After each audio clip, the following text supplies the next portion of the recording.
In this video, we're going to take a look at our vendor types and vendor terms. So we're going to navigate to our accounts payable module.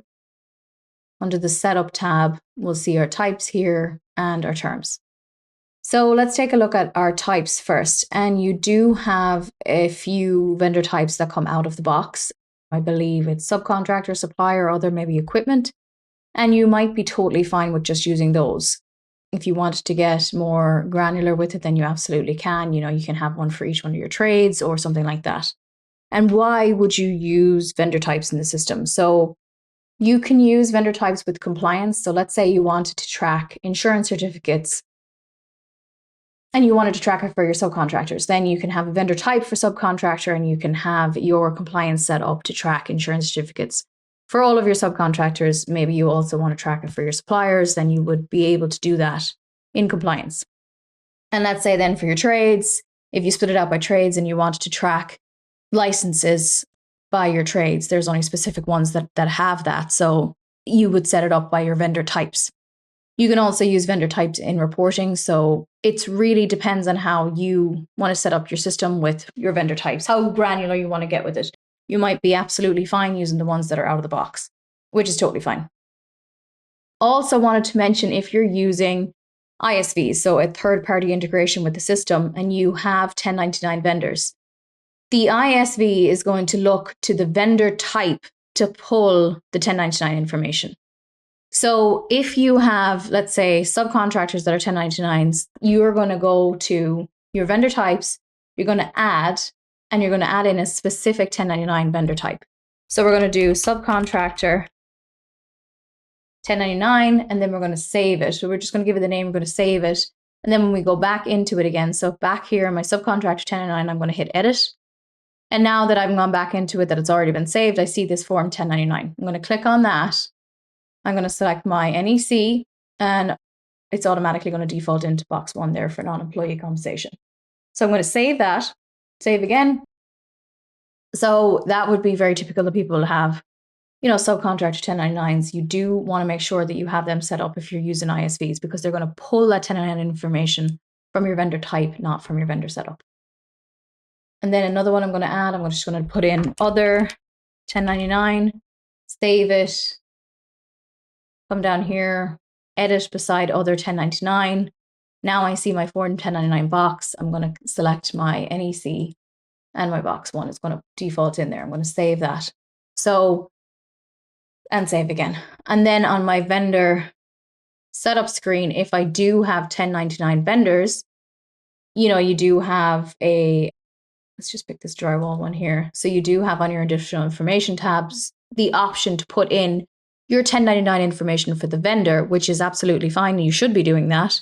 But you're also going to want to make sure that you select the 1099 vendor type as well, especially if you have ISVs, because they're going to pull that information from your type, not from the 1099 info that you put in on the vendor. I don't know why they do that, but that's just one of those things. So if you have 1099 vendors, then you're going to want to set up a type for that. So that's your types. You can use them with compliance. Definitely want to get set up your 1099 vendor types if you're using ISVs. And then the next thing we're going to look at is our terms. So in the system, you'll have terms that come out of the box, like your net 10, 15, 20, 30, I believe, come out of the box. There might be one or two others due upon receipt. If you need more than that, you can obviously, of course, come in here, you can add. And let's just go into one that's been created that has discounts, because maybe you want to do discounts with your terms, which is absolutely fine. But one thing to remember is that discounts in the system at the minute in AP cannot be overridden. So if they're calculating by a penny off, then you can't override that amount, unfortunately. It is roadmapped. It's supposed to be coming. We don't know when, but it has already been released on the AR side that you can customize discounts. So we're anticipating that coming in the next few months. So right now you can't override if your discounts are off by a penny. But if you wanted to use discounts with the system, you would create a term for that. Let's say this bill is due 30 days from my invoice date, and I want to give a discount if they pay within 15 days from the invoice date, and I'm going to give a 1% discount. You can also do a fixed amount. So here then on your calculate based on section, let's say you have AP bills going in and you use sales tax or freight, and you don't want the discount to apply to those amounts, which is absolutely typical. We would see that all the time.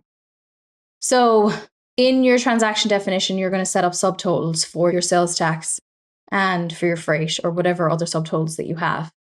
If you don't want to apply the discounts to those, you're going to say line item total excluding added charges. So the added charges are your subtotals. So that's how you would set that up. Otherwise, you're just going to do bill total including all charges. So that's setting up your discounts. If you need additional help with that, you can, of course, hop on a Q&A for help, but it's pretty self-explanatory. You're going to be familiar with whatever discounts you want to apply in the system. Penalties you're not going to do on your AP terms, so we're not even going to get into that. You'll get into that on your AR side. So you might be totally fine with the terms that come built out of the system, then that's great.